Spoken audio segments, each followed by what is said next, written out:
है guys, welcome back to my YouTube channel. Myself Suraj. आज का जो लेक्चर हमारा ये होने वाला है, इस लेक्चर में हम लोग बेसिकली पढ़ने वाले हैं ऑर्गेनिक मैटर का डिकम्पोजिशन किस तरीके से होता है। यानी जो ऑर्गेनिक मैटर है वो एक तरीके का कॉम्प्लेक्स मटेरियल है। वो कॉम्प्लेक्स मटेरियल किस तरीके से टूट करके छोटे छोटे पार्टिकल्स में एज अ प्लांट को वो न्यूट्रिएंट सप्लाई करते हैं, क्योंकि पौधा डायरेक्ट जो है न्यूट्रिएंट प्लांट से नहीं ले पाता है। जब लीफ का डिकम्पोजिशन होगा, लीफ डिकम्पोज होगी तो पौधा डायरेक्टली उसको कंज्यूम नहीं कर पाता है। तो उसमें बहुत सारे ऑर्गेनिज्म इन्वॉल्व होते हैं, बहुत से फैक्टर इन्वॉल्व होते हैं, जिसमें बायोटिक दोनों तरीके के फैक्टर इन्वॉल्व होते हैं, जिसकी वजह से वो जो ऑर्गेनिक मैटर होते हैं, जैसे प्लांट के leaves, root, stem, plant residues हो गए और गोबर की खाद वगैरह हो गई, इस तरीके से वो डिकम्पोज होते हैं और पौधे को फाइनली मिलते हैं। इस प्रोसेस को ही बेसिकली हम यहाँ पे ऑर्गेनिक मैटर डिकम्पोजिशन कह रहे हैं। तो किस किस प्रोसेस के थ्रू जो है न्यूट्रिएंट्स पौधे को मिलते हैं, उसी प्रोसेस को हम लोग आज डिस्कस करेंगे। तो चलिए स्टार्ट करते हैं हम अपने लेक्चर को। तो सबसे पहला जो प्रोसेस है यहाँ पे लिखा गया है अमोनिफिकेशन। तो अमोनिफिकेशन एक ऐसा प्रोसेस है जहाँ पे जो ऑर्गेनिक नाइट्रोजन्स होते हैं या ऑर्गेनिक नाइट्रोजनस कंपाउंड होते हैं, जिसमें अमीनो एसिड, एमाइड्स या अमोनियम कंपाउंड्स का फार्मेशन होता है। यानी ऐसे सिंपल हम कह सकते हैं कि अमोनिफिकेशन एक ऐसा प्रोसेस है जहाँ पे जो ऑर्गेनिक नाइट्रोजन होता है उसका कन्वर्जन अमोनिया में होता है। ऑर्गेनिक मैटर का जो मतलब डिकम्पोजिशन होता है या conversion of organic matter into ammonia is called ammonification. ये एक ऑक्सीडेटिव एंजाइम की वजह से होता है और एक बेसिकली एरोबिक कंडीशन में होता है। और यहाँ पे हेट्रोट्रॉपिक बैक्टीरिया, विभिन्न प्रकार की हेट्रोट्रॉपिक बैक्टीरिया काम करती हैं। यानी हेट्रोट्रॉपिक बैक्टीरिया वो बैक्टीरिया होती हैं जो अपने जीवन को सर्वाइव करने के लिए मोर देन 2 होस्ट की रिक्वायरमेंट रखती हैं। उसके बाद जो सेकंड स्टेप है जिसमें लिखा गया है नाइट्रिफिकेशन। नाइट्रिफिकेशन में बेसिकली 2 प्रोसेस इन्वॉल्व होंगे। पहला प्रोसेस तो ये होगा जहाँ पे अमोनिया का कन्वर्जन कन्वर्जन नाइट्राइट्स में होगा। फिर वहीं दूसरा प्रोसेस जो होगा वो नाइट्राइट्स का कन्वर्जन नाइट्रेट में होगा। तो जो अमोनिया से नाइट्राइट में जब कन्वर्जन होगा तो वहाँ पे नाइट्रोसोमोनास बैक्टीरिया काम करेगी, और जब नाइट्राइट से नाइट्रेट में कन्वर्जन होगा तो वहाँ पे नाइट्रोबैक्टर बैक्टीरिया काम करेगी। ये प्रोसेस बहुत ध्यान से आपको याद रखना है कि अमोनिया का कन्वर्जन जब नाइट्राइट्स में होगा तो वहाँ पे नाइट्रोसोमोनास बैक्टीरिया काम करेगी, और जब नाइट्राइट का कन्वर्जन नाइट्रेट में होगा तो वहाँ पे नाइट्रोबैक्टर जो बैक्टीरिया है वो वर्क करेगी। बात समझ में आई? क्योंकि पौधा जो है न्यूट्रिएंट को नाइट्रेट और अमोनिकल फॉर्म में ही लेता है, इसलिए नाइट्रेट फॉर्म में कन्वर्जन होना बहुत इंपॉर्टेंट है। तो अमोनिया, देखिए सिंपल क्या हुआ इस प्रोसेस में, क्या हुआ अमोनिफिकेशन में क्या हुआ, ऑर्गेनिक मैटर का जो कन्वर्जन था वो अमोनिया में हुआ हेट्रोट्रॉपिक बैक्टीरिया की वजह से। उसके बाद नाइट्रिफिकेशन में क्या हुआ कि पहले स्टेप में अमोनिया का कन्वर्जन नाइट्राइट्स में हुआ, जिसका फार्मूला NO2 है। क्योंकि ये पौधा डायरेक्टली कंज्यूम नहीं कर पाता है, इसलिए इसको ज़रूरी है कि ये नाइट्राइट का कन्वर्जन नाइट्रेट में हो। तो अमोनिया का कन्वर्जन जब नाइट्राइट्स में होता है तो वहाँ पे नाइट्रोसोमोनास बैक्टीरिया काम करती है, और जब नाइट्राइट का कन्वर्जन नाइट्रेट में होता है तो वहाँ पे नाइट्रोबैक्टीरिया काम करती है। इस पूरे प्रोसेस को हम लोग बेसिकली बोलते हैं नाइट्रिफिकेशन, और यही सबसे इम्पॉर्टेंट प्रोसेस है। यानी ऑर्गेनिक मैटर का नाइट्रोजन में कन्वर्जन के लिए सबसे इम्पॉर्टेंट प्रोसेस यही है नाइट्रिफिकेशन, जहाँ पे अमोनिया से नाइट्राइट, फिर नाइट्राइट से नाइट्रेट बनता है। फिर नेक्स्ट प्रोसेस दिया गया है वो डीनाइट्रिफिकेशन दिया गया है। नाम से पता चल रहा है डी का मतलब हो गया कि जो नाइट्रिफिकेशन की प्रोसेस हुई है अब वो फिर से उसका मतलब इन्वर्जन हो जाएगा, कन्वर्ट हो जाएंगी। जैसे कि अभी नाइट्राइट से अमोनिया से नाइट्राइट बना, नाइट्राइट से नाइट्रेट बना। अब डीनाइट्रिफिकेशन में क्या होगा, वही नाइट्रेट फिर NO2 और नाइट्रोजन में कन्वर्ट हो जाएगी। ठीक है, चलिए पढ़ लेते हैं हम लोग क्या लिखा गया है डीनाइट्रिफिकेशन में। डीनाइट्रिफिकेशन एक ऐसी प्रोसेस होती है जो इन्वॉल्व होती है which conversion of soil nitrate into gaseous nitrogen. यानी जो नाइट्रेट होता है उसका कन्वर्जन गैसियस नाइट्रोजन या नाइट्रस ऑक्साइड में हो जाता है with the help of Pseudomonas and Bacillus. इस बैक्टीरिया का नाम याद रखिएगा, डीनाइट्रिंग बैक्टीरिया का नाम सीडोमोनास या और बैसिलस, दोनों तरीके की बैक्टीरिया जो होती हैं वो डीनाइट्रिफिकेशन में बहुत बड़ा रोल प्ले करती हैं। और ये बेसिकली डीनाइट्रिफिकेशन होता कब है, जब वाटर लॉगिंग की कंडीशन हो, पानी ज़्यादा हो, पीएच ज़्यादा हो, ठीक है। तो सबसे ज़्यादा जो नाइट्रोजन लॉस होते हैं वो डीनाइट्रिफिकेशन के थ्रू ही होते हैं। तो खास करके हम कह सकते हैं कि अगर राइस का फील्ड है तो राइस के फील्ड में सबसे ज़्यादा अगर नाइट्रोजन लॉस होती है किसी प्रोसेस के थ्रू, तो वो प्रोसेस है डीनाइट्रिफिकेशन की। उस डीनाइट्रिफिकेशन प्रोसेस के थ्रू बहुत ज़्यादा अमाउंट में नाइट्रिफिकेशन होता है, जिसकी वजह से नाइट्रोजन पौधा कंज्यूम नहीं कर पाता और ज़्यादा से ज़्यादा नाइट्रोजन जो हो वो लॉस हो जाता है, ठीक है। तो यहाँ तक आपको समझ में आया। आपको ध्यान रखना है बैक्टीरिया का नाम, आपको ध्यान रखना है प्रोसेस का नाम।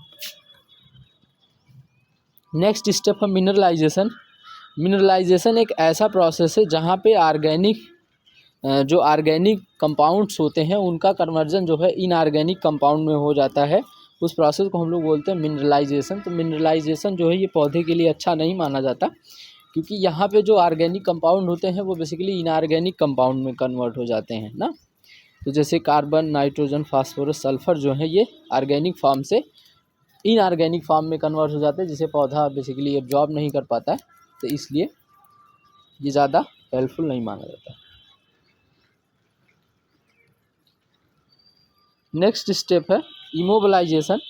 इमोबिलाइजेशन क्या है? इमोबिलाइजेशन एक ऐसा प्रोसेस है जहाँ पे वही जो इनऑर्गेनिक कंपाउंड होते हैं उन्हीं का फिर से रिकन्वर्जेशन जो है ऑर्गेनिक कंपाउंड में हो जाता है with the help of soil organism. इस प्रोसेस को हम लोग बोलते हैं इमोबिलाइजेशन। तो मिनरलाइजेशन क्या प्रोसेस है? मिनरलाइजेशन एक ऐसा प्रोसेस है जहाँ पे ऑर्गेनिक से कन्वर्जन मतलब एलिमेंट्स का इनऑर्गेनिक में हो रहा था। इमोबिलाइजेशन एक ऐसा प्रोसेस है जहाँ पे इनऑर्गेनिक से ऑर्गेनिक में हो रहा है। ये प्रोसेस सॉइल में होना बहुत ज़रूरी है, जिसकी वजह से जो न्यूट्रिएंट्स वगैरह है वो पौधे को सुचारू रूप से उपलब्ध हो पाए। ये प्रोसेस होना बहुत ज़रूरी है।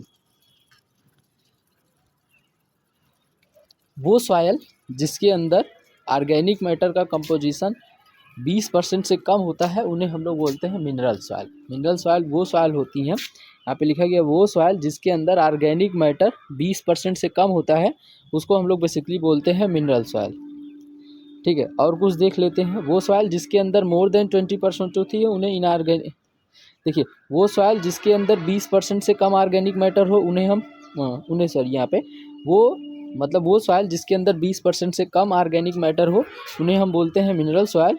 और वो सॉइल जिसके अंदर 20% से ज़्यादा ऑर्गेनिक मैटर हो उन्हें हम बोलते हैं ऑर्गेनिक सॉइल।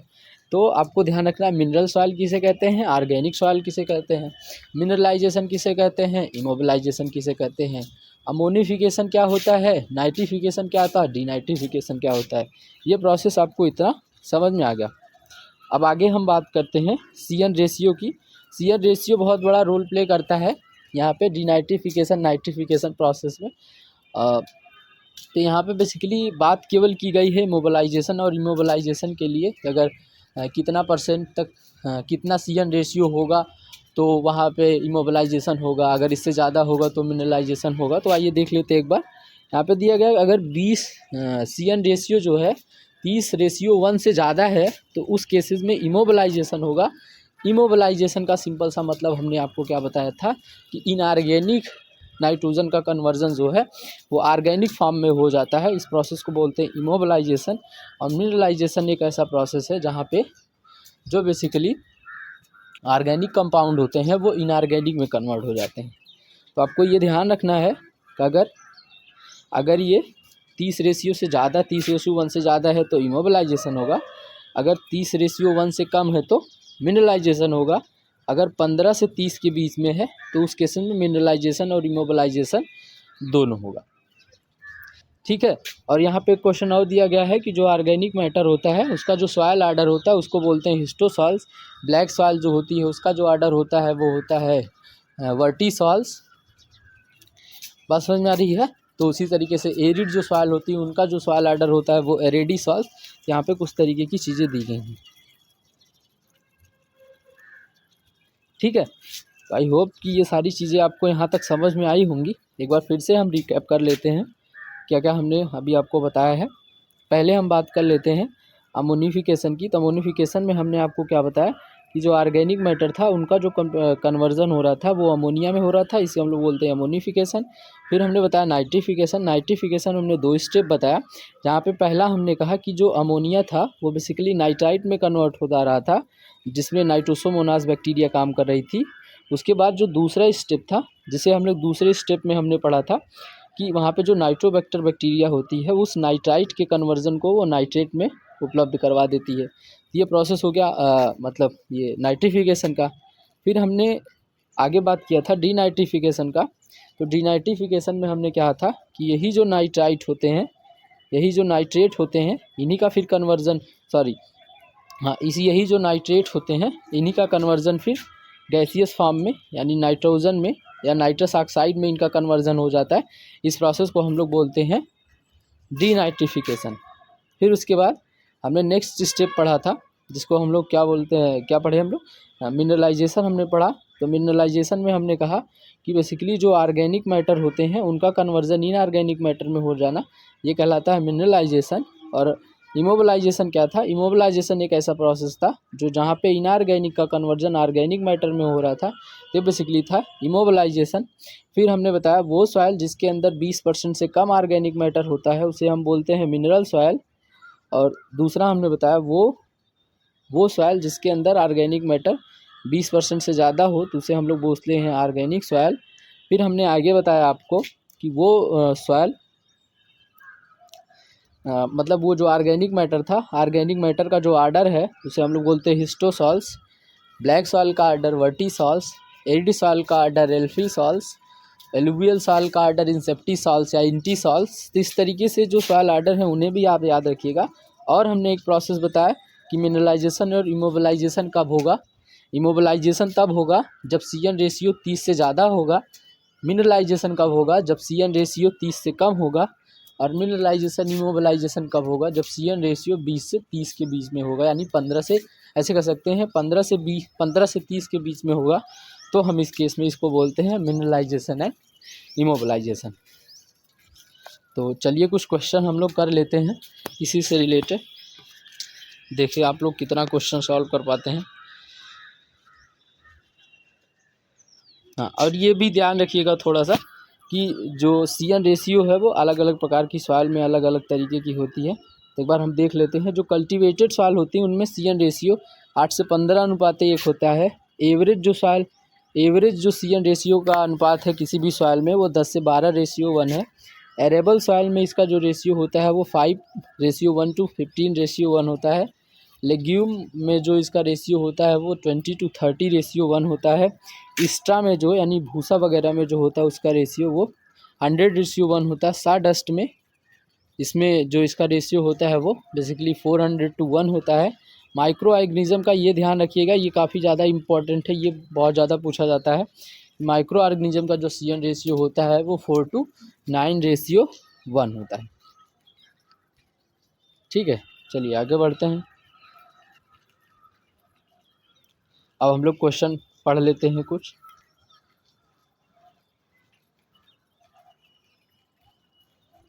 ठीक है, जैसे क्वेश्चन दिया गया है, आपको क्वेश्चन बताना है। पहला क्वेश्चन दिया गया है वो माइक्रोबियल एक्टिविटी जिसके अंदर नाइट्रेट का कन्वर्जन केमिकल नाइट्रोजन में हो जाता है, इस प्रोसेस को क्या बोलते हैं। अभी हमने बताया था जो अमोनिफिकेशन बताए थे, तो अमोनिफिकेशन के बाद जो दूसरा स्टेप नाइट्रिफिकेशन बताए थे। नाइट्रिफिकेशन में पहला प्रोसेस हमने बताया था कि अमोनिया से नाइट्राइट होना नाइट्रोसोमोनास की वजह से। फिर दूसरा स्टेप था नाइट्राइट का नाइट्रेट में होना नाइट्रोबैक्टर की वजह से, ये प्रोसेस जो नाइट्रिफिकेशन थी। फिर उसी के बाद हमने डीनाइट्रिफिकेशन प्रोसेस बताई थी, जहाँ पे हमने बताया था कि जो नाइट्रेट होता है उसी का कन्वर्जन जो है नाइट्रोजन में हो जाता है। इस प्रोसेस को हम लोग बोलते हैं डीनाइट्रिफिकेशन। इसका जो राइट आंसर होगा यहाँ पे वो होगा डीनाइट्रिफिकेशन। नेक्स्ट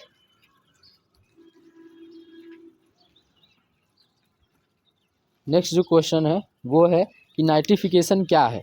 नाइट्रिफिकेशन बेसिकली एक तरीके की कौन सी प्रोसेस है, तो नाइट्रिफिकेशन एक ऑक्सीडेटिव प्रोसेस है जहाँ पे जो आयंस होते हैं उनका बेसिकली लॉस होती है। ये है एक तरीके का ऑक्सीडेटिव प्रोसेस। नेक्स्ट हम क्वेश्चन है तीसरा क्वेश्चन, जिसमें कहा गया है which of the following organic matter has lowest CN ratio.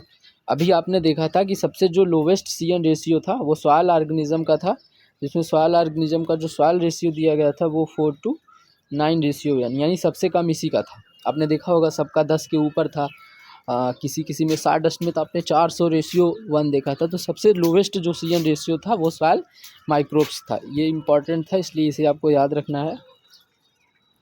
Next चौथा जो क्वेश्चन है उसे भी आप लोग करिएगा।